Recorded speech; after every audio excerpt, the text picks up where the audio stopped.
Hi everyone, good evening. Let us start our Kubernetes user group meeting 39 in Australia. So we have two speakers today. One is from Datadog and one is from AWS. And so there are some statistics for our user group. There are 32,000 Meetup members for us. There are around 29,800 followers and around 22K. These are our various groups where we are sharing information. So I would like to stress upon this particular URL where we are publishing a lot of offers for the vouchers and free certifications, vouchers, etc., etc. So I would like to go through this link. This is the link where it talks about astronaut map by K8SUG. This is a worldwide astronaut program holders pictures where it is their details. So Kubestronaut is astronaut is a program where you will get, whenever you are acquiring all AWS certifications, you will get the community astronaut. Also, you will get a golden jacket. So that's where astronaut is there. And also for likewise astronauts, we also have Kubestronaut program where you acquire all Kubernetes certification.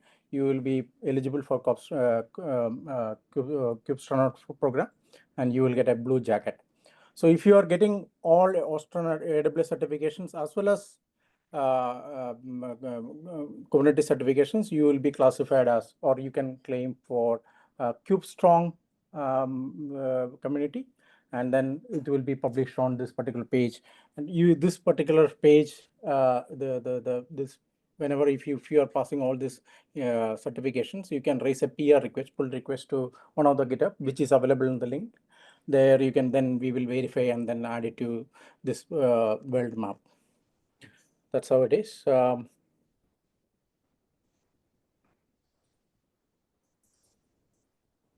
So AWS or GCP? AWS as well as not GCP.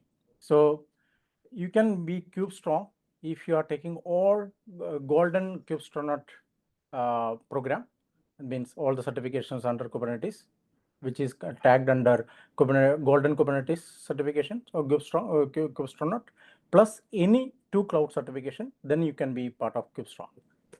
Otherwise, all AWS certification plus Kubernetes certifications.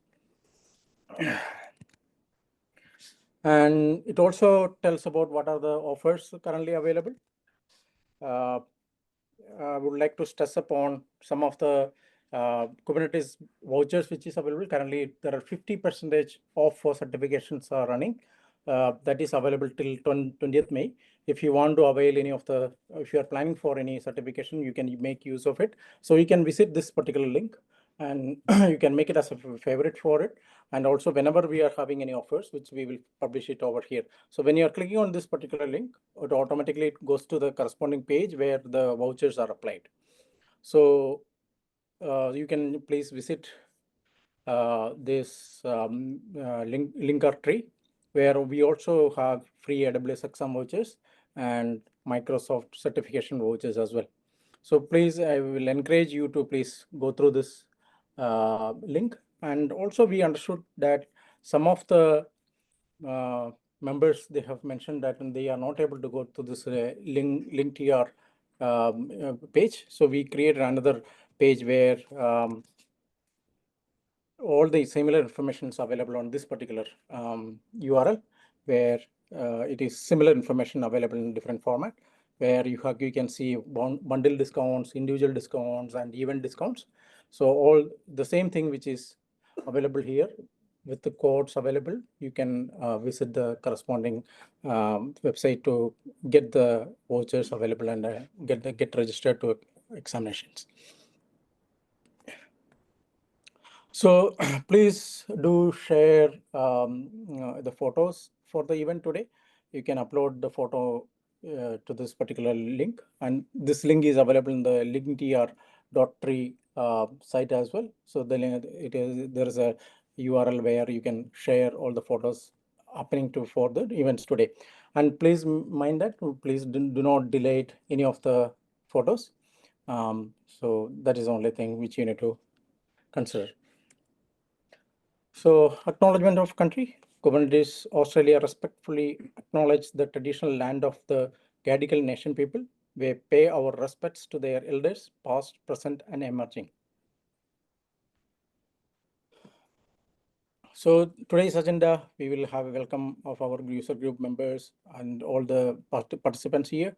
And then we have our first talk, which is done by Desai from Datadog. And the second talk is from Faisal from AWS. And we will have Qs, and then we will have group photo at the end. So Kubernetes user group mission is to have our vision is to learn faster, certify smarter, grow stronger. We are sharing the certification vouchers, and people can donate the vouchers so that somebody else in the group can use them. So that's where the mission of our group. So these are our volunteers here, and Yong is the founder for our Kubernetes user group, and we have some available in Melbourne, and in Sydney, Anupam, Harrison, Felix, me, and Faisal are volunteers here. So you can also part of this user group. You can as a volunteer. You can the link available in the Linktree URL. So today's main sponsors are CodeGlove, AWS for our event, this particular event venue, and Datadog has kindly accepted us to sponsor the food, and also one of the talk will be presented by Datadog. So this is our Kubernetes user group global footprint. We have around 32K members present as of now.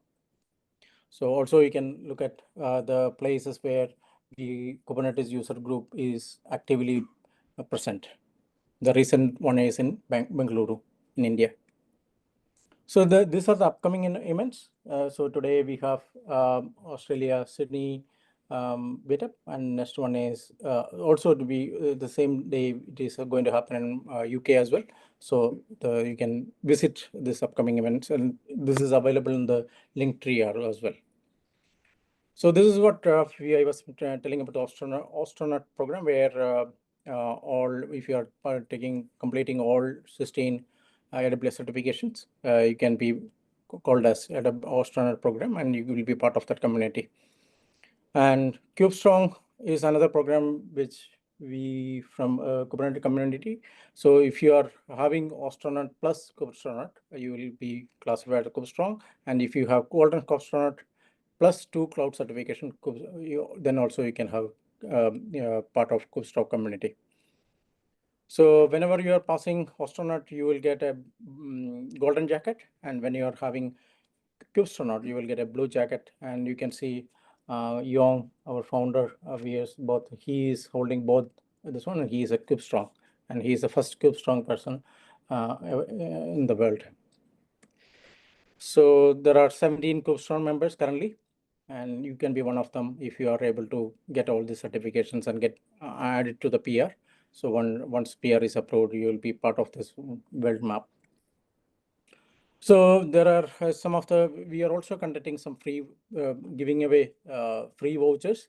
This is using lucky draw or lucky draw. So yesterday we had a lucky draw for this May month. So next one is in June. So you can get voucher. You can request in the form which is available here. HTTP free K8SUG.com. You can request for it, and then you will be enrolled into the lucky draw. And then if you are a winner, we will inform you on that. Or also, if you have any additional certification vouchers which is available with you, which you are not consuming, then you can pass it to others so that other members can benefit it. So you can follow us on our social media links. And coming to today's topics, the first one is from Desai, Datadog, and the topic is optimizing data ingest from Kubernetes workloads. So let us welcome Desai for his talk. Thank you.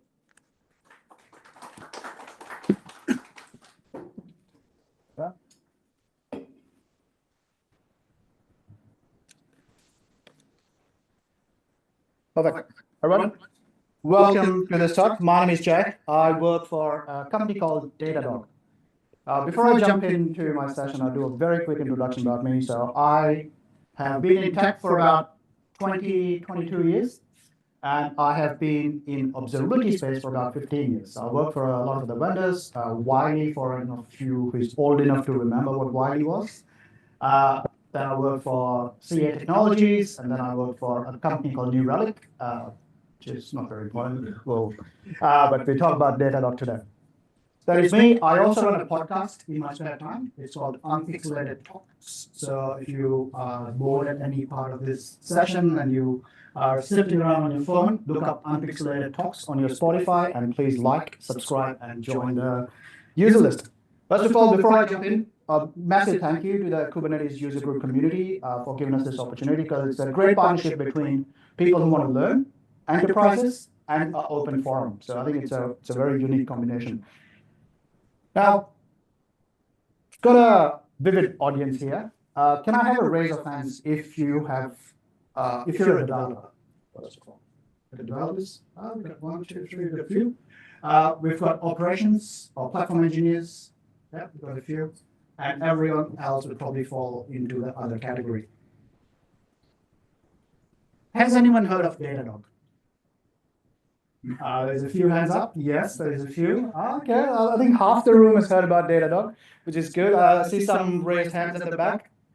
I'd be surprised if they weren't, because they work for Datadog. So. Right, we will get started. But before we jump in, let's do this. So we have to start off with customary joke of the day. Now, I'm mindful of time. Faisal's got a flight to catch, so I'll try and wrap this up within 25 to 30 minutes. But yeah, as I say up there, no GPUs were harmed in creation of these jokes. First one, why did the Kubernetes pod apply for a job? Because it heard there was a lot of deployment opportunity. All right. One more. This is even worse than the before. So, question: why did the observability engineer break up with Kubernetes? Silence. Drum rolls. Because it kept sending high cardinality data with more labels than a hipster's vinyl collection, and none of them made any sense.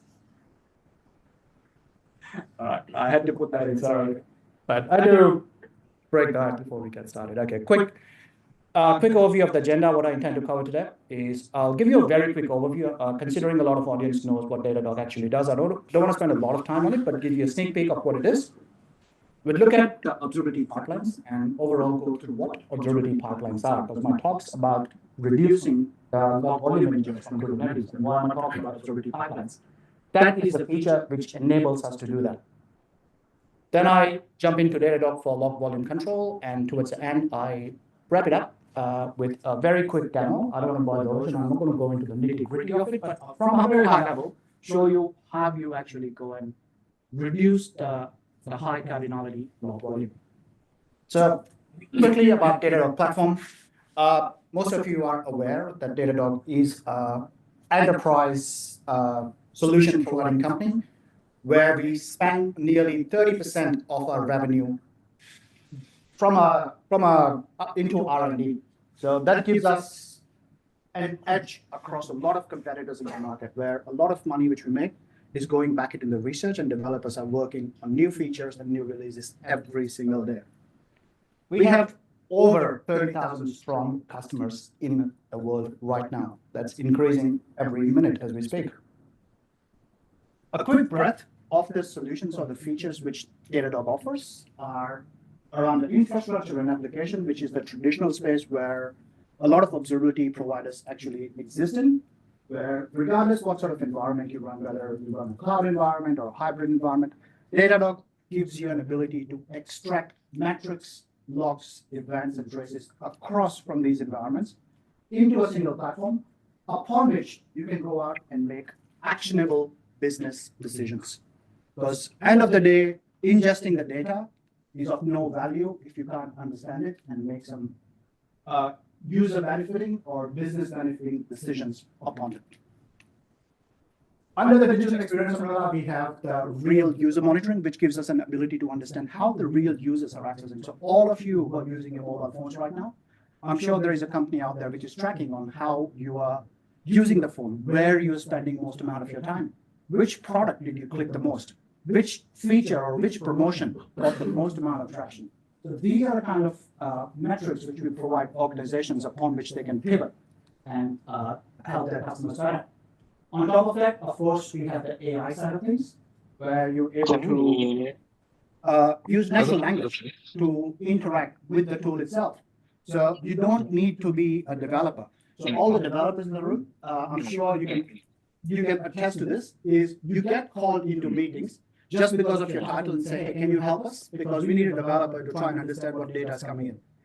A lot of time that happens. With natural language bots, you're able to interact with the tool itself to be able to identify what goes wrong. So executives in an organization can jump onto the Datadog platform and say, hey, what's wrong with my application today? Just in natural language, and get a response back. What I'm going to talk about today is highlighted in observability pipelines.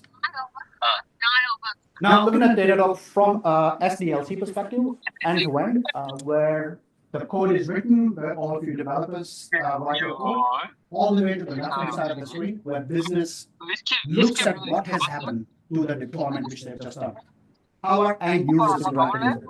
Datadog provides you observability across the entire SDLC stack, regardless what area. So, of course, we shift left as the developers from a security perspective, but also from CI/CD pipeline visibility perspective, CD pipeline visibility perspective, but also with the business interacting the real user monitoring side of things, giving you a better understanding of how the end users are consuming your product. What Datadog does, it helps you decide, take action, and automate. So the terminology a lot of industry uses is OODA, which is observe, orient, decide, and act. So that is applicable with Datadog as a platform. Big feature or a big announcement happening here. Datadog is announcing a local data center starting July 2025.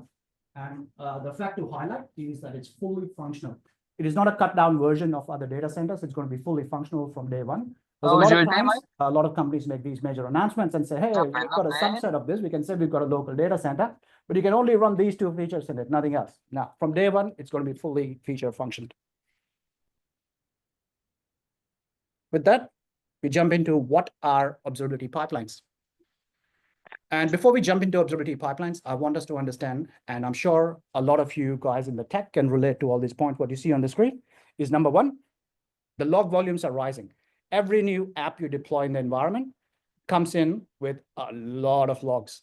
You have to ingest that, you have to find a way to store them, and you have to go and reproduce and extract them when the time is right. Also, the modern environments are quite complex from an observability and security architecture perspective. Because all these microservices are ephemeral, they continuously change. The observability on it has to keep up with the changing landscape. And the last point, which directly aligns with my previous announcement of the local data center, is the stringent data residency laws, where you have to make a complicated decision in what data can stay in region and what data can be sent overseas or in a different data center to be processed. So you as developers or you as operations engineers or platform engineers, you have to decide on what kind of routes you take. And also cost is a major aspect there as well. And when I mentioned about costs, the costs continuously keep increasing. The migration to any different solution, which might be cost-effective or might be different or might be simpler, it's extremely complex because our default architecture is complex enough. And the last area, you still have to have your applications super secured and most importantly, compliant with the regulatory requirements. And for us in Australia right now, compliance is a major issue. In my workplace right now, every second or third conversation is around compliance and the GDPR laws and the rules set by APRA and the CPS 230s and CPS 234s. So it is very much home. Quick recap. The log volumes are rising with the applications. The migration is quite complex. Security and compliance at times can hold back a lot of developers and platform engineers from adopting easier or better tools. And the logging governance to try and make sure that you use the right stack to store the right kind of log data. And this gives me great pleasure to introduce Datadog's Observability Pipeline. So this right in the middle is the Observability Pipeline section where you have the ability to parse, filter, redact, split, enrich, and of course, apply security filters on it. We are agnostic to the data points. We ingest data from a multitude of sources. We also interact with the HTTP or HTTPS servers or syslogs. We interact with FluentBit, FluentD, Amazon Firehose. We ingest data from all these sources, upon which we're able to apply the filters right in the middle. And based on that, you're able to now route this data out after applying all the specific filters on the data set to a multitude of destinations as well. And these destinations can include things like AWS. Sorry, where's Faisal? I said the word Azure. Now, so yeah, AWS S3 or Azure Blob or any other cheaper storage. So you can easily forward the data set. So you want to be more robust. You want to be able to change on the fly. And you want to only send the data which the business is going to utilize to the expensive log, I'd say, a security-based or SIEM-based solutions, which cost you a lot more money. You don't want to send your info logs to, for example, Microsoft Sentinel. It's going to cost you a lot more money if 90% of your logs going to Microsoft Sentinel is info-based. From an observability pipeline perspective, what you want to do is have the ability to control log volumes and costs, simplify vendor migrations as well. So in future, if you switch from provider A to provider B to provider C, the observability pipeline should be robust enough to easily adapt and cater for any changes you deploy in your architecture. You want to streamline any sensitive data reduction as well. And not that you want your engineers to spend hours on creating the regex to try and match a specific user ID or a specific card or an account ID. It should all happen seamlessly within the platform. Of course, standardize on security logs and overall manage governance and IT spend. Now, looking at all these 5 points into slightly deeper. So number one, you want to be able to control log volumes and costs with observability pipelines. I'm not sure if you can see this here. We provide you pre-created templates. You don't have to go out and boil the ocean. You can easily deploy one of these pre-created templates to be able to dual ship the logs. Say, after applying the specific rules and filters, you can pipe the logs to a part of it to Datadog, a part of it to Microsoft, Amazon S3, a part of it to Microsoft Sentinel. You can split the logs as well. So one log entry, you can split it into multiple log values to a specific destination. You can minimize the log storage costs, but all under the control log and volume cost. Second is simplify migrations and reduce the vendor lock-in. So what I'm showing here is an integration with FluentBit. So if you've got an integration with FluentBit, no matter what provider you have on the other end, they ingest logs from FluentBit. You can still continue using FluentBit, and we can ingest those logs into the observability pipeline and pipe it to an endpoint of your choice. In this particular case, we have Splunk and Datadog, where the valuable logs go to high values because it's costing you a lot more money to send logs to Splunk. You want to filter them out before you send it there, and everything else can be stored in Datadog. You want to enhance security and insights, and also have DevOps analytics on top of these pipelines as well. You want the ability to convert logs into machine readable formats as well. And Datadog supports grok parser, where you can automatically create logs into a machine readable or learnable format from a pre-designed template.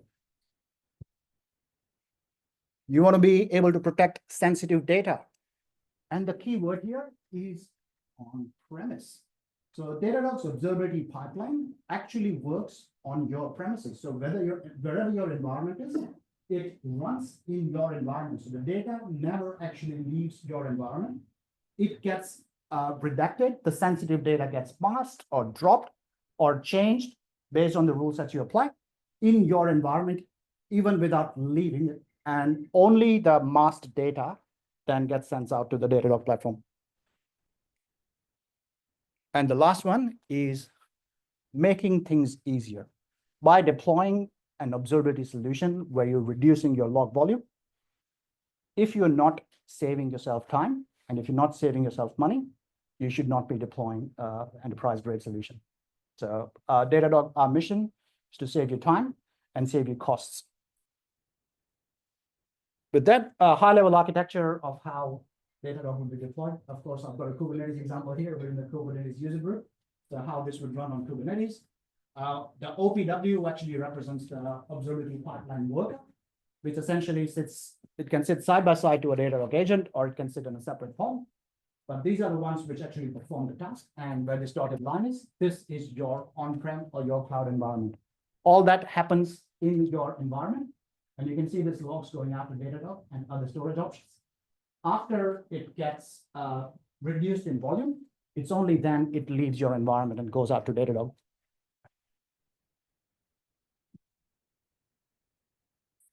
Quickly, why do platform security and DevOps engineers choose observability? Seamless onboarding, centralized cost governance, simplified sensitive data management, predictable pricing models. Of course, we have APIs and Terraform support as well. We help reduce the cost, provide you better operational efficiency, and overall help you reduce the risk associated with dealing with any logs. With that, it's demo time. I'm going to spend 10 minutes doing a quick demo. I see Faisal's pacing at the back. He's got a flight to catch. Do you guys actually suffer from Kubernetes high cardinality data? Has anyone had this conversation with you in your organization, where someone's come up to you and said that, guys, this is too much data. What are we doing? Yes, I can see some nodding heads. So overall, it's a yes. Perfect. This is the default landing screen at the moment. In my particular case, it's the Kubernetes overview, where I can easily see how many clusters I have running in my environment, how many namespaces, and I can easily scroll down to try and, at a glance, figure out how much it's costing me, easily identify a troubleshooting pattern. However, I'm not here to demo this. I'm going to jump on to one very small subset of this giant platform called Datadog. And I'm going to focus in specifically on logs. And from logs, I'm going to specifically focus into this feature called Observability Pipelines.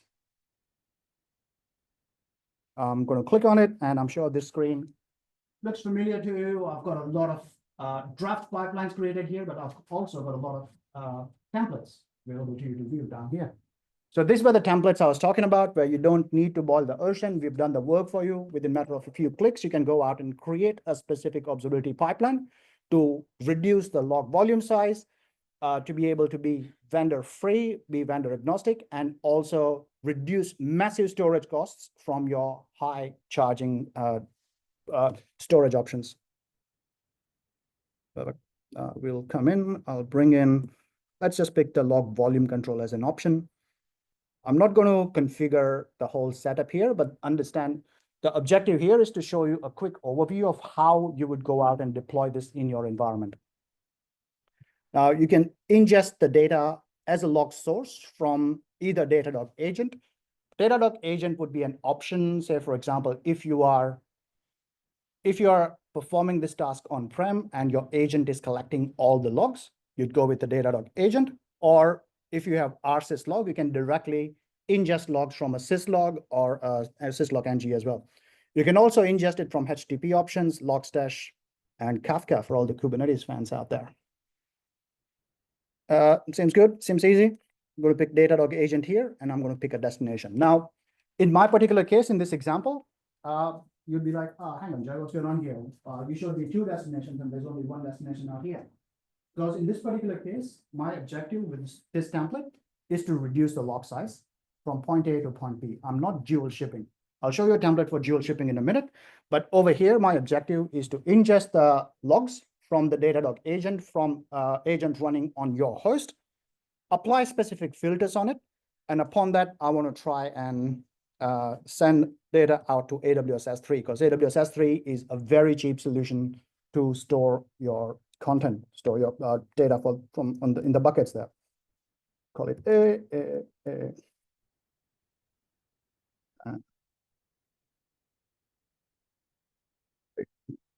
No. All right, and now we go in and it gives us the ability to configure the processors. Now this is where we can apply specific filters.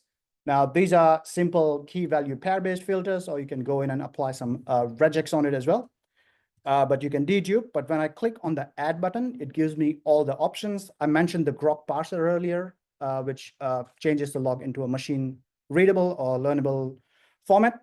It's available right here. I talked about the sensitive data scanner as well, which I can apply right here, and I can apply a lot of scanning rules on it. So as I open that, you can see there is 48 rules for secrets and credentials. There's 24 pre-created rules for credit cards, and a lot of rules for personally identifiable information. So this is where I said that you don't need to go out and create regexes for, say, for example, someone's using an Amex card. We've got a default regex for you to capture, say, an Amex card or a mobile phone number or a name or an email.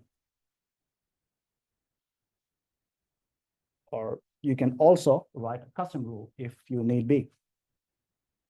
With that, the next step from here on, once you establish the pipeline, let me move this. And if you look at the install on the top right-hand corner, so after you've populated this, the next step would be a step where it'll provide you a simple script where you can go out and run the observability pipeline worker on your Ubuntu box, on a Kubernetes pod, or in a Docker container, all with a matter of a few clicks.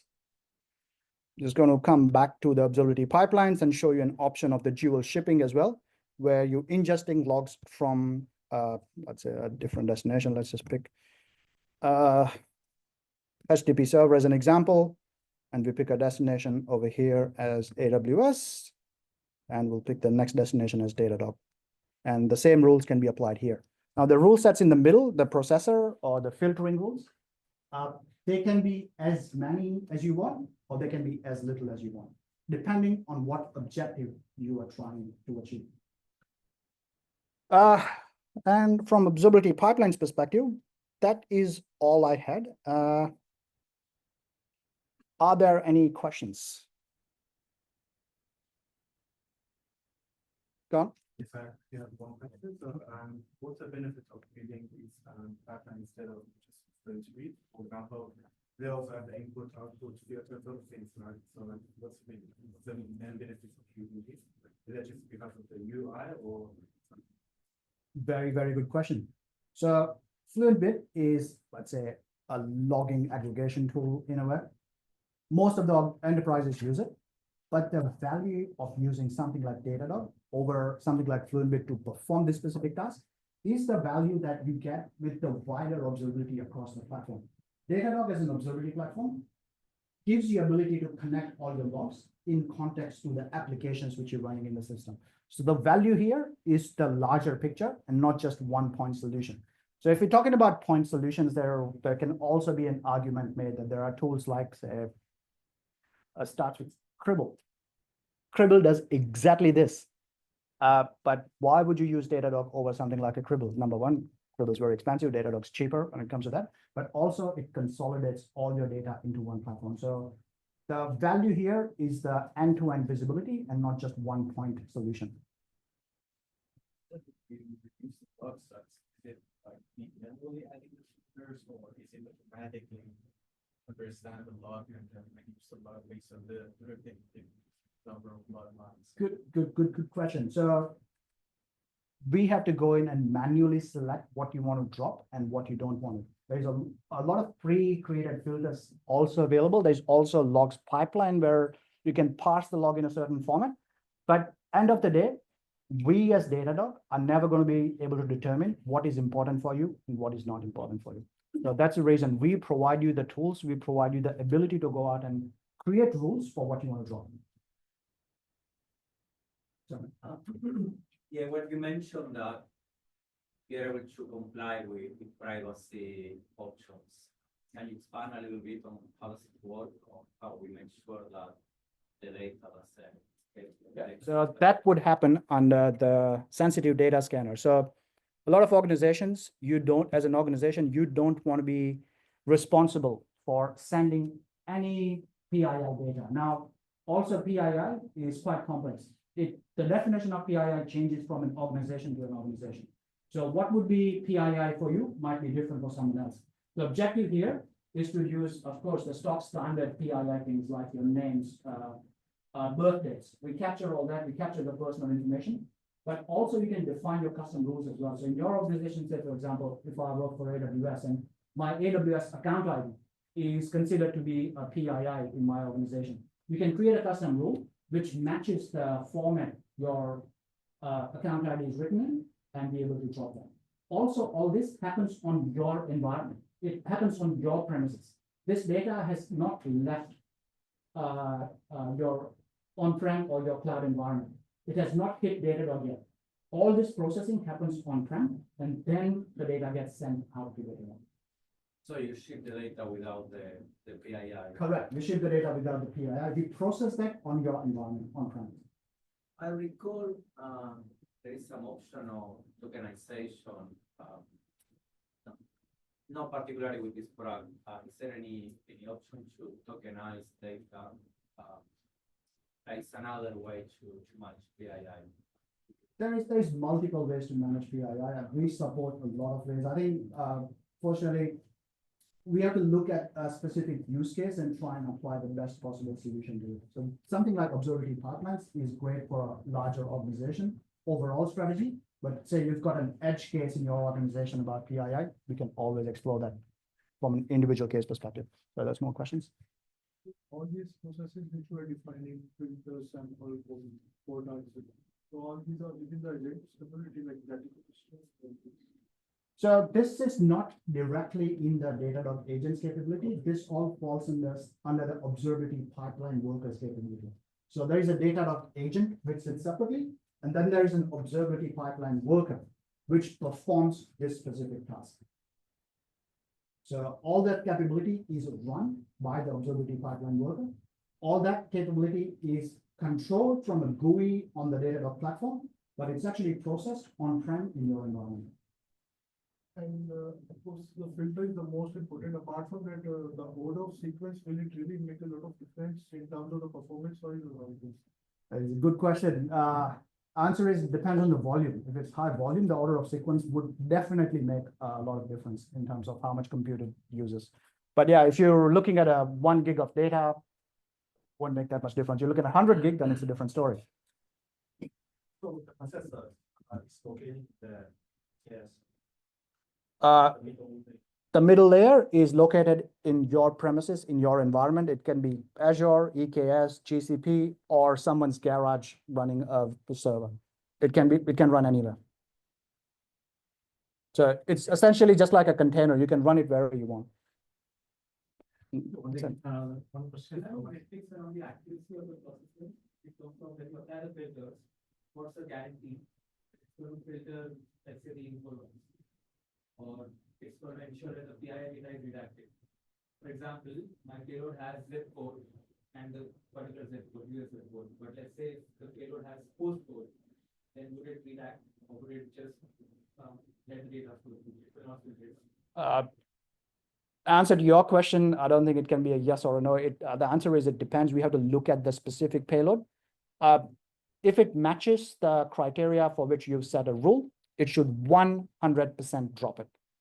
However, absolutely nothing in this life is 100%. So you have to look at it from a use case by use case perspective. But very good question, though. I had this specific use case where when I had postcode as a payload, it was inactive, but when I changed that key to the code, I could see the zip code getting logged. So you have to work out the logic and the smarts. Yeah. All right. Thank you. One question from my side Sure, man. is the dual shift logs. Right? Mhm. So is it possible to redirect application security logs to one system? Absolutely. And the remaining application logs to another system? That's the premise of why you want to deploy something like observability pipelines. So you only want to send security logs to one security processing tool. Everything else can be redirected somewhere else. Can I create multiple in the same cluster? So query multiple. Then multiple same cluster. For example, duplicate this. Yeah, you can absolutely. Yeah. Easy. So you can run as many observability pipeline workers as you want. Yeah. Is it already part of the standard plan or you need to pay for extra? Pricing question. Whoa.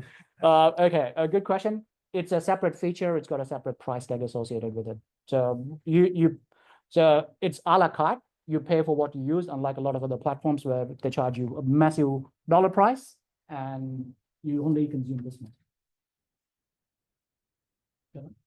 So in terms of learning perspective, like what are the certifications or what kind of? We plan that really well. So for learning, I've got learn.datadog.com. This is where you can go in and do a lot of free courses. And it actually spins up an environment for you as well. So you don't have to spin up AWS or Azure or GCP. It spins up an Instruct Lab for you, and it creates a Datadog trial account for you as well. So this is where I'd point you for learning. Okay, I think your time is up. Thank you. Thank you. So let us welcome Faisal for his talk on build agentic AI applications on Kubernetes. Thank you.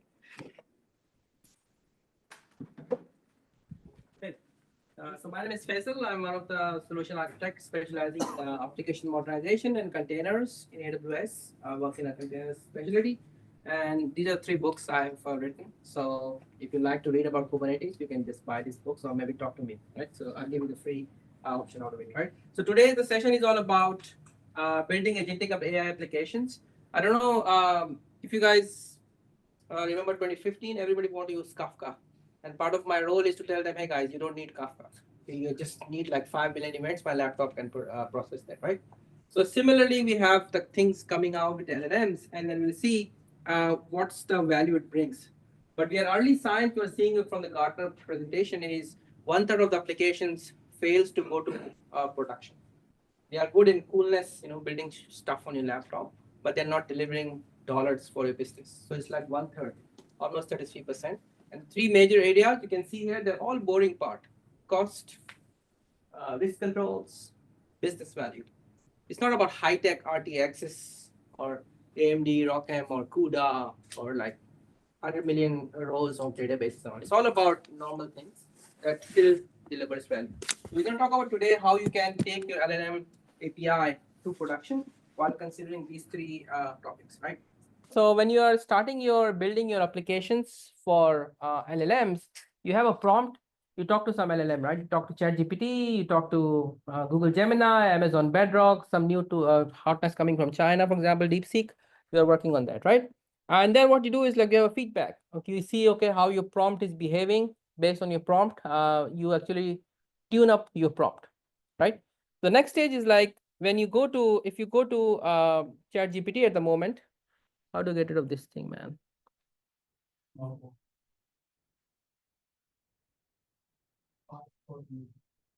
All right. So if you go to ChatGPT at the moment and you type in a question, how much it costs to buy a liter of milk? Do you think the LLM can answer this question? Yes or no? Yes. Yes. Okay. Anybody else? It's a trick question. So the answer.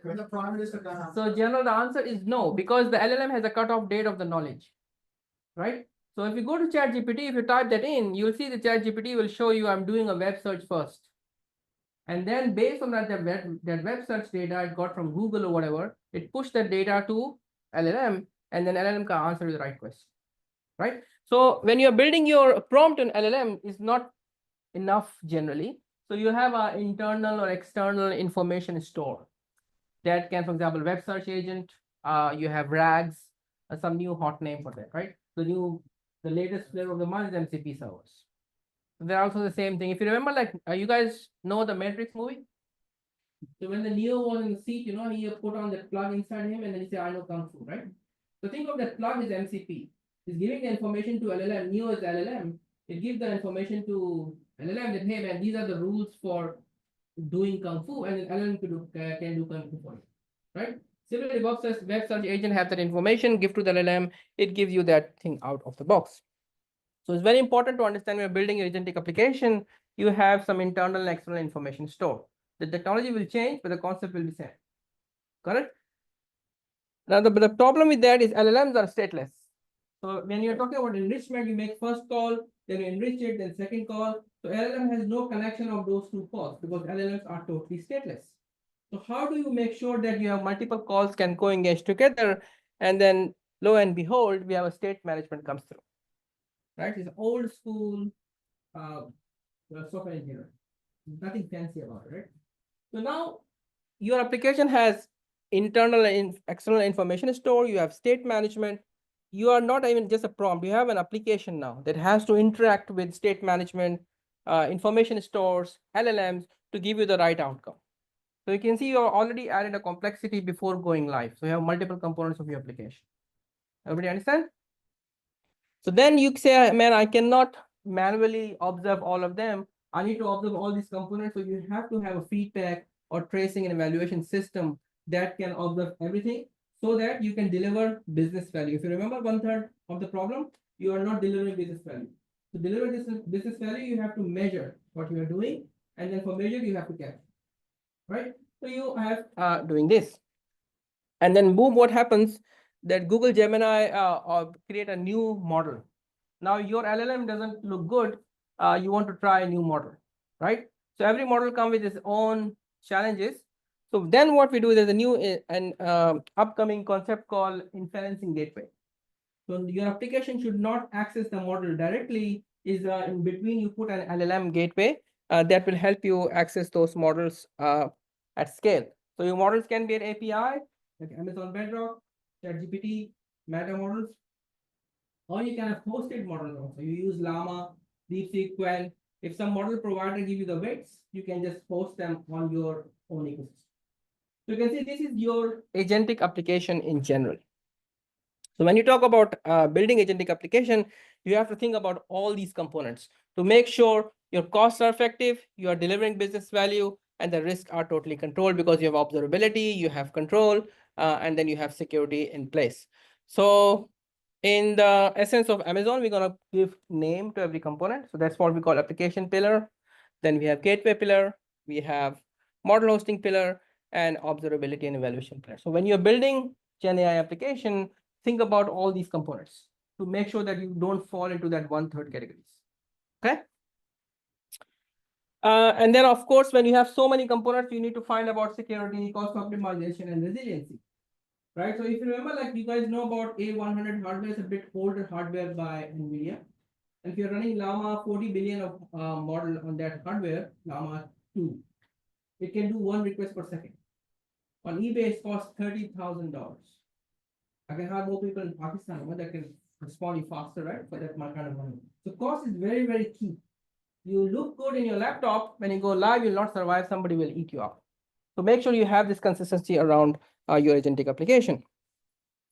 And if you convert into some technical kind of stack, so in the application pillar, we can use, I'm going to show you LangGraph, which is a tool to do orchestration, a workflow system for you to talk to external store, talk to tools management, and then external store, we have MCP. So there is in the application server.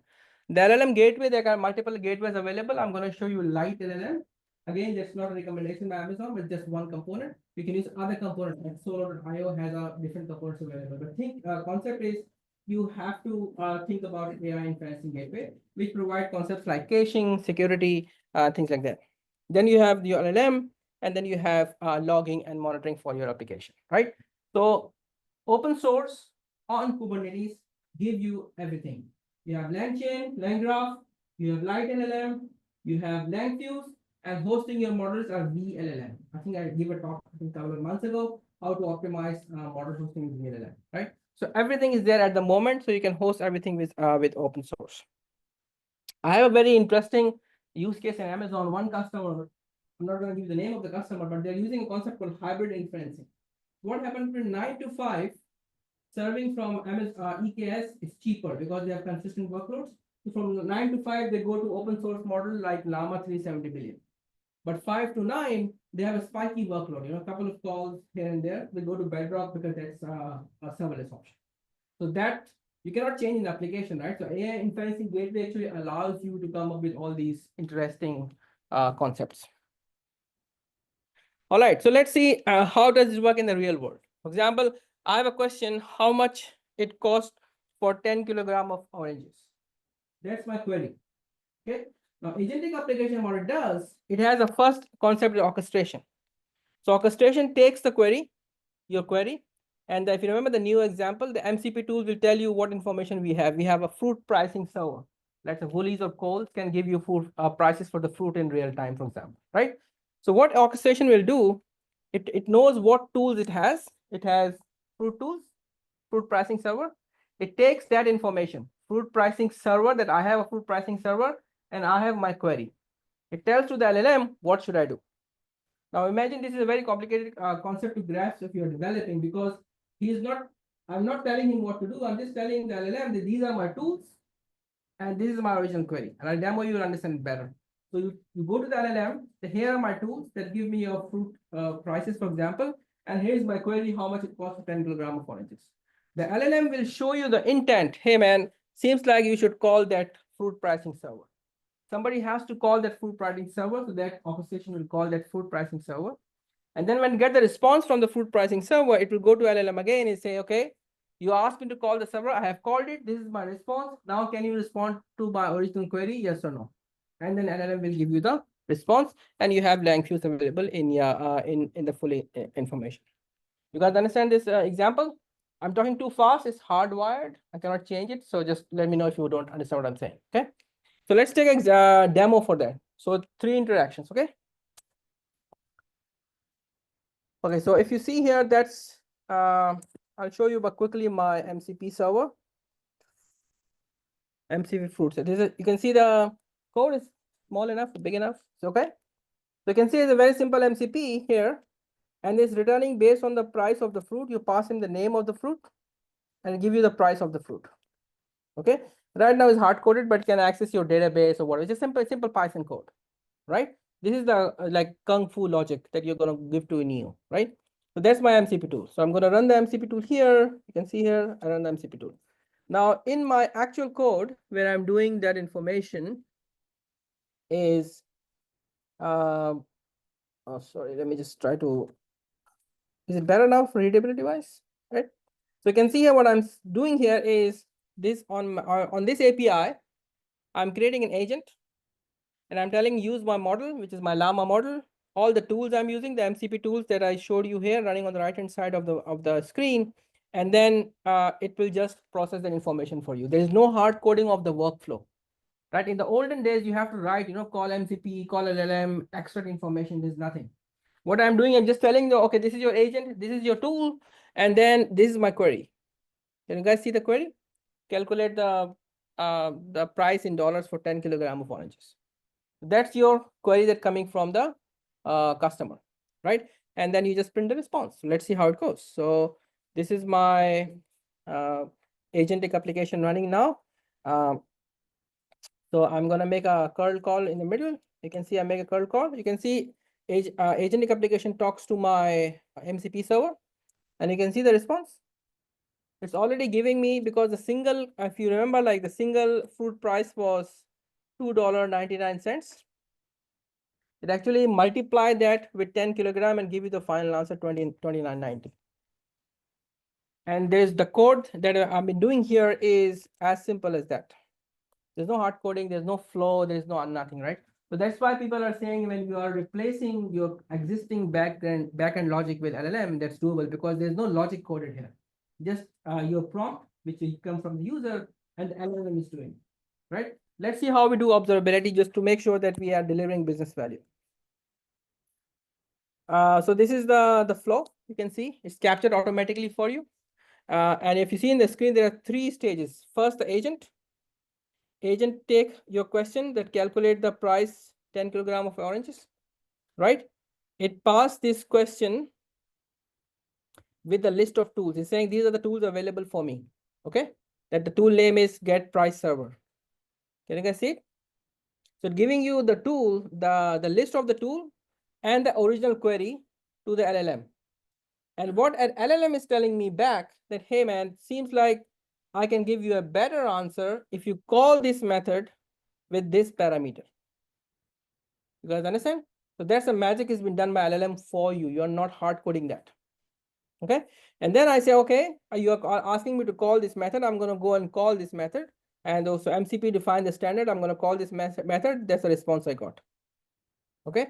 Then I took this response back to LLM again. Hey man, like you asked me to, this is the original question, these are original tools. You asked me to get the information for individual oranges and tell me the final output. You can see the final output here. You can understand the final output is $29.90. So LangFuse provide you 100% observability of your agentic application when you are building it through. And open source actually enable you to build that information, right? So there's no hard coding, there's no flow, there's no if else. It's just a React agent that's doing a job for you, and LangFuse is doing all the observability stuff. Okay. Next part. So that was what we call it like a single agent flow. That is useful for few things, but not useful for everything, because in real world you may have hundreds or thousands of MCP servers, right? So then there's a concept called multi-agent. You know, there's a new hotness that comes through. So if you see here, imagine you have multiple agents. Instead of single agent, you have multiple. Let's say you are going to hospital, for example, right? If you go to ER, there are only 2 outcomes. And somebody tell me what are the outcomes? For emergency room, if you go there, what are the predictive outcomes? You are dead, or you are going home, or you going to your grave, right? This thing, or maybe going to the hospital for like admission, right? So, but when you go to hospital, there are different experts here, right? One is a pathology expert, one is a pharmacy person, one is some other stuff. So everybody knows this stuff, right? So imagine we have multiple experts available. One expert is doing something, some is doing something, some is doing something. And then how do you know which experts to go to and which order? So there's a supervisor doctor, there's an emergency ER nurse or a doctor that actually decide what to do now, right? So that's what we call a supervisor agent format.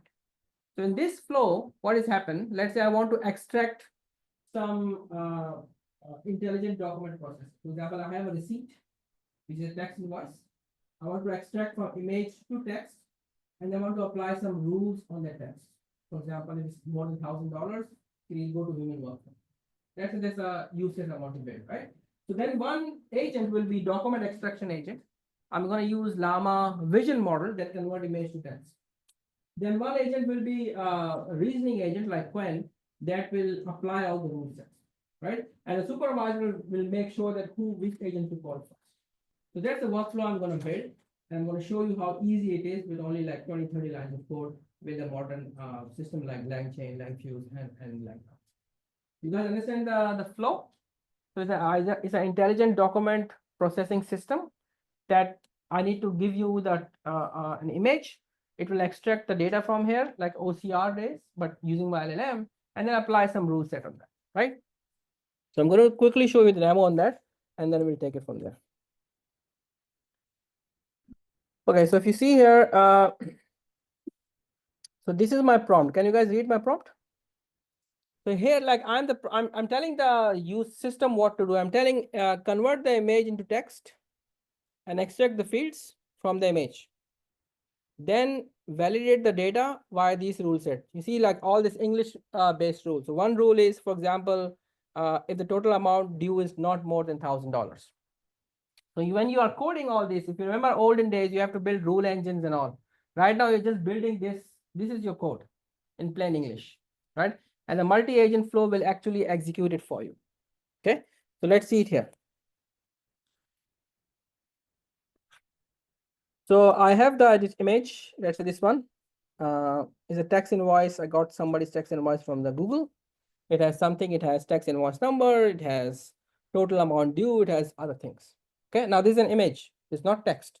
It will extract it first, apply the rule set, and give you the final outcome without coding. That's the most important part that you need to understand, right? So you can see here, this is my prompt. Okay, and the code that I'm doing here is very, very simple. Is I'm saying create an agent for my tax extraction. It's called using vision model. Create an agent for my application of rules using reasoning model, for example, right?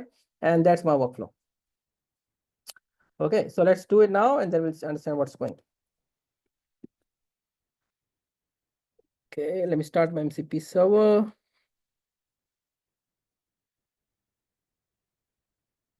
Okay, so it is running now. Okay, and then I'm going to make a curl call just to make sure that it triggers my workflow. So you can see here it goes to supervisor node first. The supervisor node decide based on your prompt that first thing I need to extract the image. So it's going to call the image to text conversion agent. You can see here. So I go to supervisor, and based on my prompt here, it actually calls my extraction agent. Okay, then it goes to supervisor agent again that I extracted the data from image to text. It goes to rule engine to apply the rules, and after that it finished the workflow. Now imagine here in this case, if you remember, like the picture I've shown you here, there are 3 agents registered. But the supervisor is smart enough to not call the holiday planner agent because it's tax extraction workflow. So it doesn't need to call this agent in the workflow. It actually calls the first 2 ones. That's a smartness built by LLM. So let's see how it looks like in the actual world. So we have LangFuse that is present, capturing everything. So you can see the call comes to supervisor. It goes to image text extraction, go to supervisor again, go to rule agent, go to supervisor again, and finish. That's the flow. So let me show you quickly. So guys, remember the image I show you, right? The first stage is I need to find out the supervisor what to do. So if you go to supervisor, the first stage, the next step is saying go to image conversion agent. That's what supervisor is telling me. So I go to image to text conversion, and you can see here this image passed as base 64. And the output is, you can see here, actually extracted all the information like company information, tax number, invoice number in text. So already read the base 64 image and convert into text. You used to do in OCR. Now it's done automatically here. Then goes to supervisor again. Okay, now I've extracted the text. What should I do? The supervisors tell you, hey man, seems like you extracted the text. Now apply the rule, because if you remember, my prompt is like this: first convert and then apply the rules, right? So the supervisor will take you to the rules agent, and that's a rule agent. Now rule is a reasoning model I'm using, and just see the output we are doing here is very, very simple. Can you guys read it? So it's saying, like, it's telling you what the model is doing. For example, if you see here, it's saying the first step was converting the image to text, which was done. It understands that, right? And applying all the rules, like rule number 2.5. For example, where is my 1000? You see this one? So it's saying like the total amount due exceeding $1,000, right? It find out that rule that I built in to validate against. You can see here that check if the total amount is due is not more than $1,000. So it actually find out that information in the data provided, and then it tells you the whole tax invoice is not invalid because it fails the rule. And then I go to supervisor again, and the supervisor says now everything is processed. So the next step will be just finish. So you can see here how the multi-agent communicate with each other to implement a workflow. So in the olden days, when you're doing that, you have to use OCR, you have to use JSON parser, you have to do role engine. Nothing is done. You have to just put on this kind of prompt that makes sense with multiple agent and takes you there. So that's how everything is running in the EKS, right? So I hope you find it useful, that it makes sense for you in certain cases. So agentic applications are coming now. All the new customers I work with, they actually want to check first, can we build it using agents? And you can see how easy it is to build the whole complicated workflows and application using agent, right? You just write a good prompt with a good model and it just works. So I hope you understand that. And if you're a developer, you start understanding the agentic workflow and see if it helps you out, right? All of this code is available in my repo. So if you guys want to check it out, my name is Masood Faisal. So that's my repository. So all the information is there. It will get merged into Amazon pretty soon. I'm just talking to the owner. But right now you can see all the information is available in this repo for you to take a look. This code is all open source and see if it works for you and you. Okay. So that's any questions here? Yes. There are three reasons why these tend to have Yes.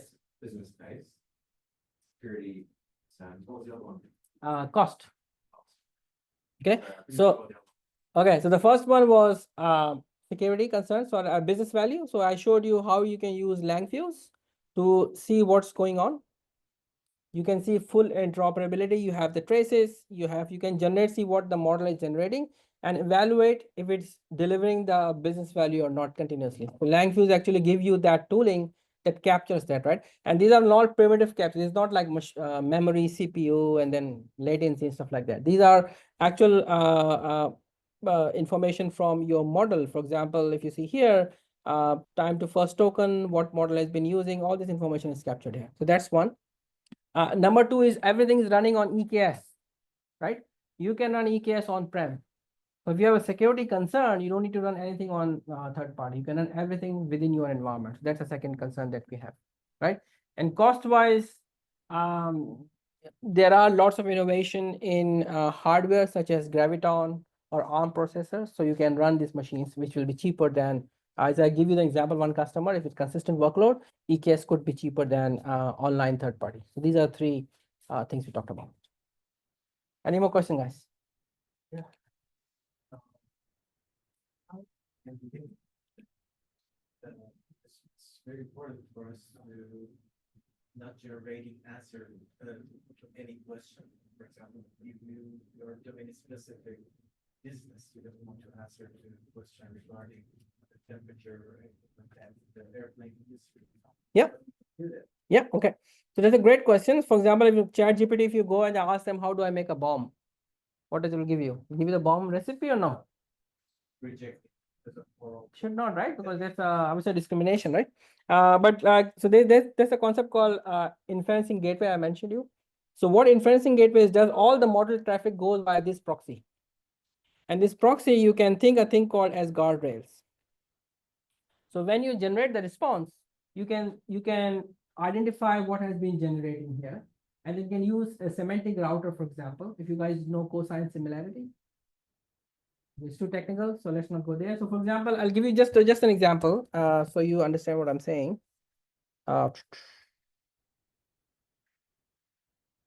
Yeah, this is called a good question because I already have an answer for that, right? Otherwise, it's not a good question.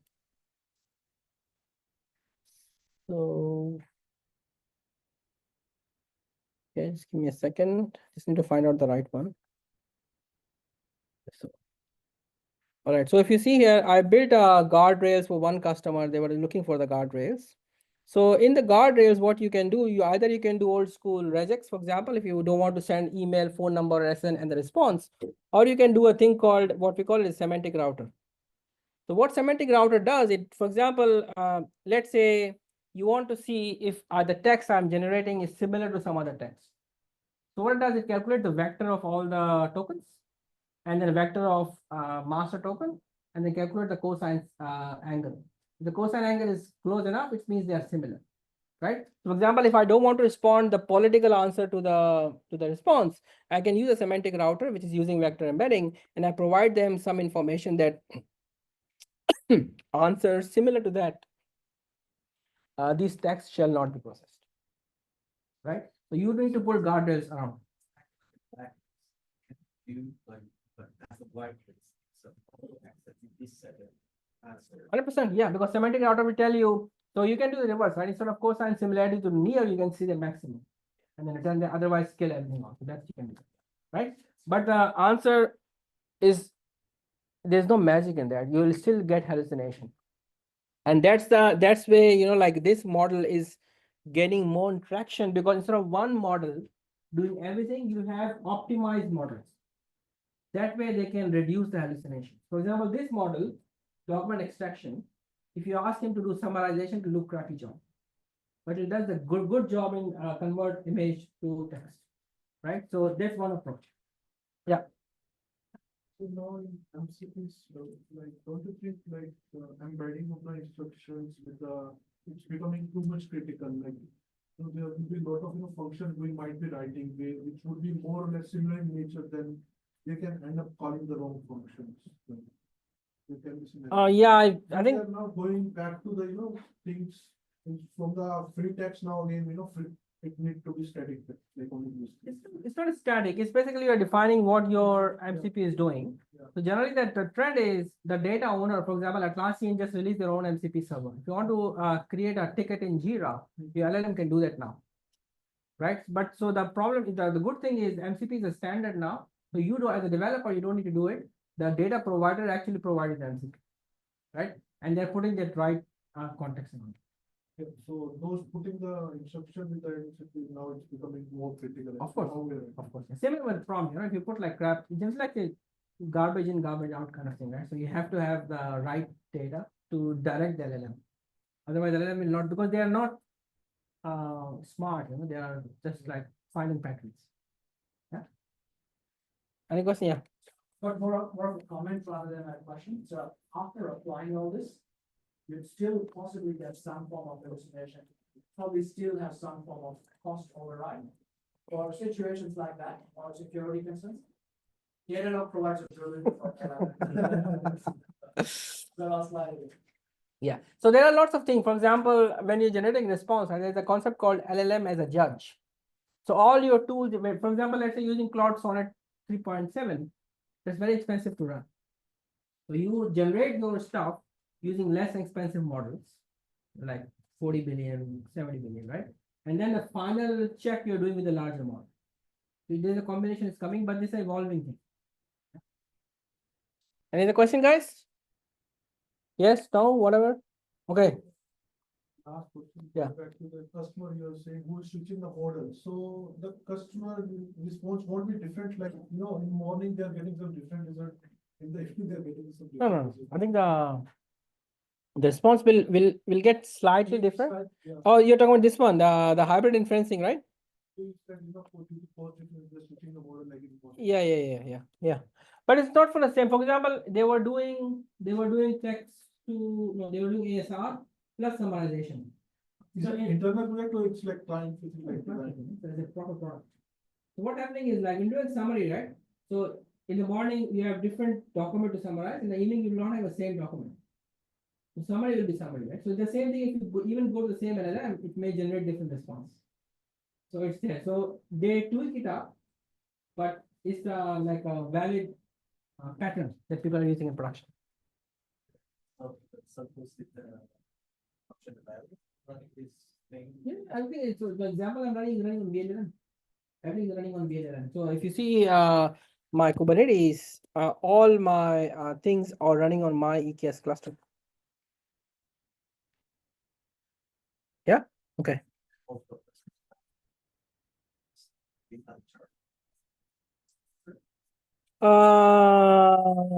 Yes, but the internal repo. I can put it to external repo. I'll show you the internal repo. That's my repo anyways. I'm gonna put it to external. So again, you have not seen it on my computer. Okay, let me show. So I'll quickly show you. So if you see here, so in the platform component, so you can deploy a model gateway, you can deploy observability. And this is one example. For example, this is a VLLM. So I'm using persistent volume to download the model weights, the normal deployment, and I'm using VLLM to serve the vision model 11 billion one. So that information is there. I've given a talk a couple of months ago for that, but if you need more information, you can use VLLM on that. Yeah. So everything is running on my cluster, to be honest. Okay, any more questions?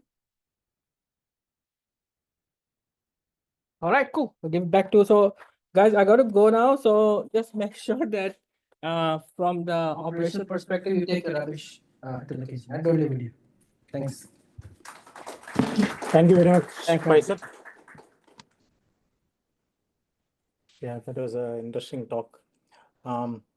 So let us proceed with our next part. So our next part is our quiz as usual. So if you have, either you can, if you are not having any mobile connectivity, you can use AWS guest Wi-Fi. Otherwise, please be ready with your internet connectivity. Now let us.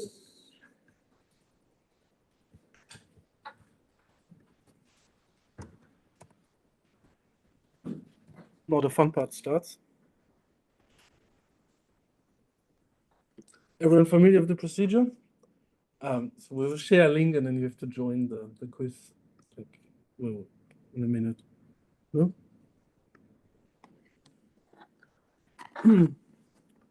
Yep, here we go. How do we get the here we go. Yeah. The Datadog you can't join, I mean. Sorry, Jay. I mean, you already get an advantage, to be honest. So let us start with our first question.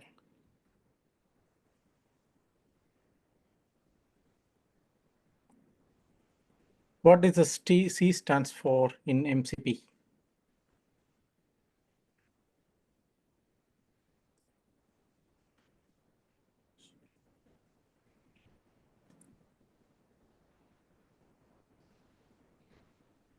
That's a really difficult question. The other five would be easy.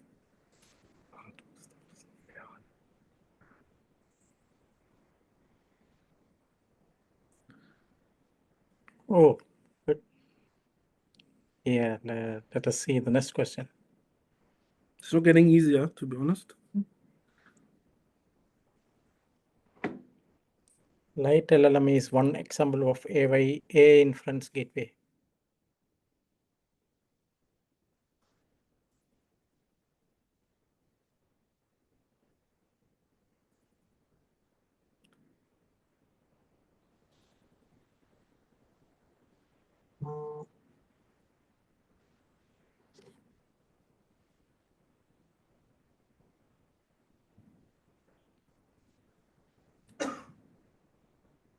Yeah, almost. Yeah, better. Coming better. It was only 50-50. MCP applies to following AI models: CNN, RI, SVM, LLM.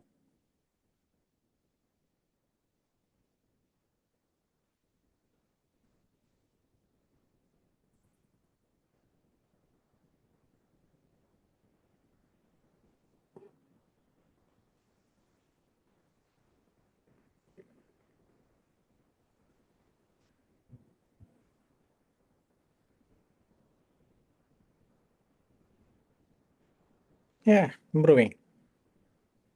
Let us go to the next question.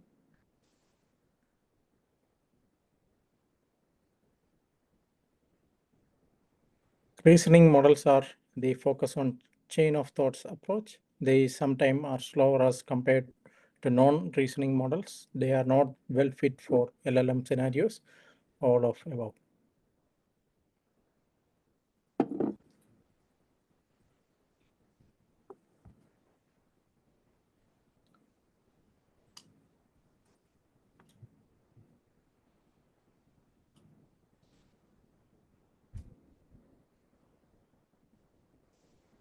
Not bad.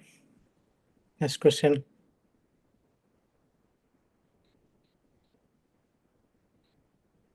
LLMs tackle stateful workload on their own. True or false?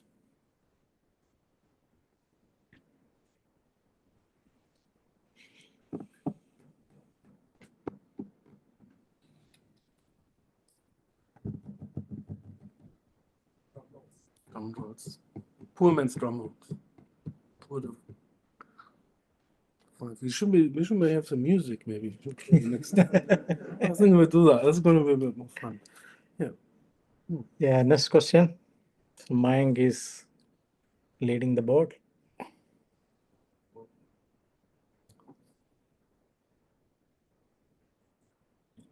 What is Datadog primarily used for?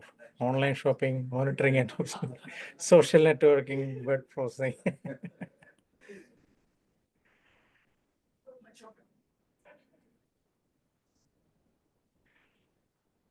Some more quite social. Word processing.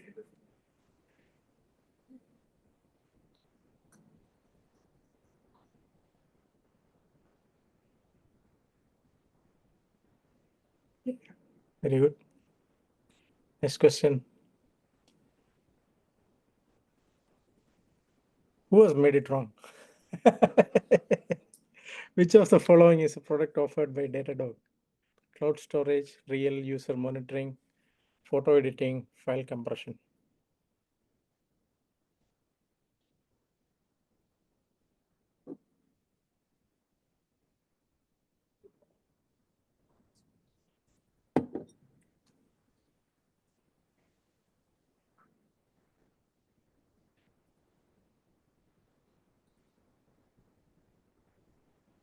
Good. Next question. I think people were listening to your talk, Jay. Which of these can Datadog monitor? Web applications, databases, servers and infrastructure, Kubernetes, all of the above.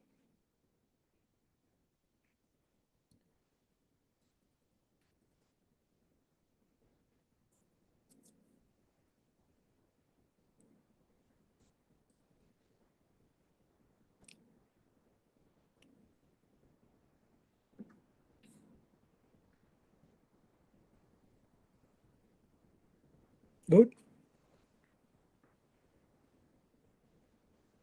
Last question.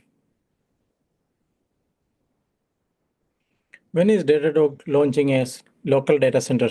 March 2025, July 2025, May 2025, September 2025.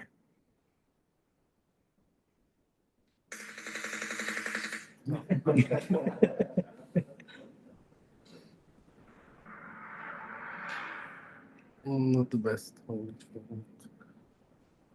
So currently Abhay is leading the board, followed by Bruno. Good. Not even everyone. Okay. Good. Let us end our queues.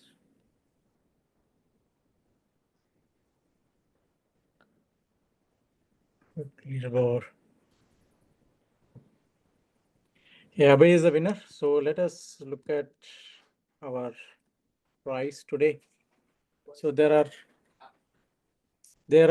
three. Yeah, okay. So there are some sparks from Datadog, and we also have 3 code cloud access for 6 months and 50% of code for 8 exams.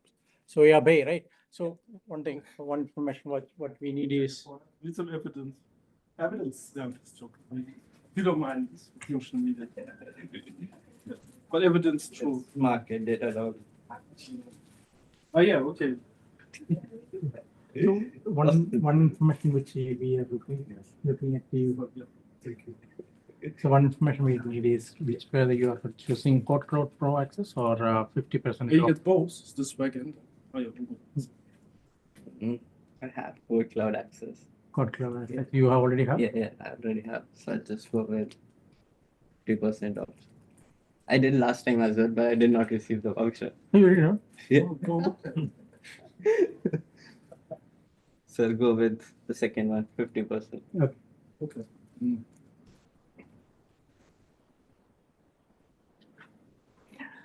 You are following on LinkedIn, right? You can put a message there if you are not receiving anything. Yes.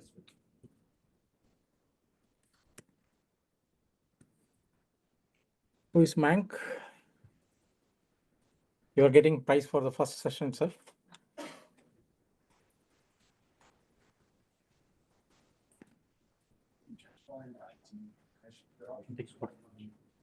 JJ.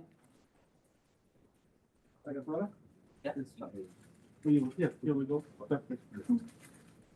Amazing. So looking forward to the coaches. Yeah, I'm happy with workload.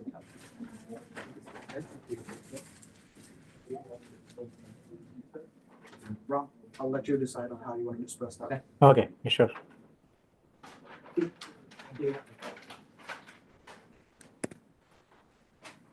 EFAN. So you are looking for core cloud access or core cloud? Yep.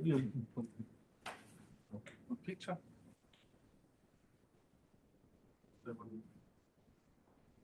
Thank you.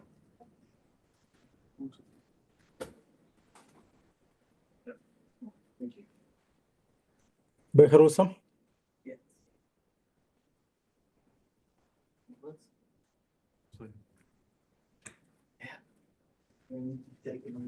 Yeah.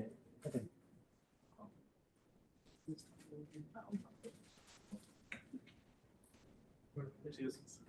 So we have one core cloud access. You can still get something more, not just that. What?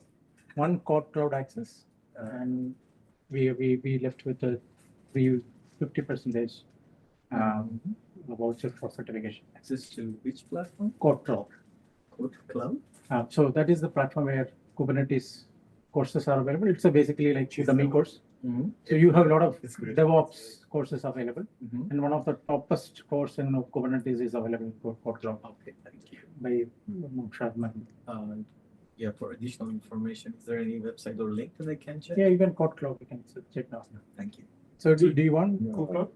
The access to the control platform. I need to check it first. Okay. It's really good. Okay, good. Maybe take control. But so yeah, sorry, you can take that.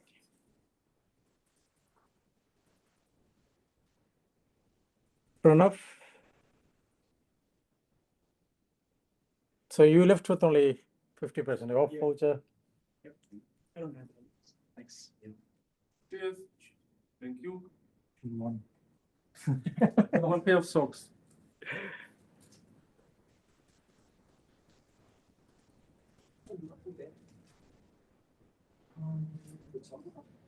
The 50% off voucher, right? Voucher you are taking, right? So how many vouchers you have? Good question, because I didn't count. Okay. Bruno. So you were on second. Yeah. Somehow you Last. dropped out. Congrats. Thank you. So we have only. Sorry, one more time, please. One more. Right for the camera. Thank you. So the 50% off. Yeah, that's fine. Yeah, I'll take it. Your face Thank you. comes up. Sure, I guess. Slow internet. Yeah. And not on the Wi-Fi. It would load eventually. Yeah. All good. Thank you. Okay. Aditi Saxena. Thank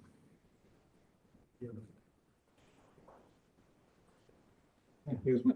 So we have only 4 slow access left out. So those are the same lectures that are available on Udemy? No. Different. Udemy also Mumshad has got it, Yeah. but you have additional courses as well. Okay, then I'll take it because And also it has got Pro, means you can avail AWS or GCP where you can try out. Okay. You don't require AWS account. You can there's a platform available where you can deploy your resources, and they are. Okay. Well, my current company also provides Udemy Business Pro access. Udemy does not give you platforms like AWS or GCP where you cannot spin up any resources, but this you can do.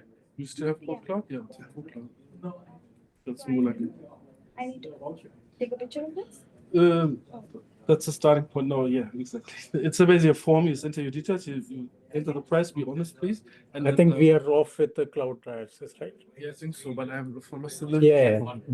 But then we can. Then we only have the vouchers. Price do I choose? Yes. So that's the question. Right now. One code cloud is remaining. Yeah. Cool. We can fix that. Yeah. And the rest you enter your name and yeah, all these. Yeah. Perfect. Yeah. Let's submit and then we. Thank you very much. So our vouchers are over. So prices are over. So this is time for our group photo. Everybody is there. Ready? 3, 2, 1. One more, please. 3, 2, 1. Microsoft.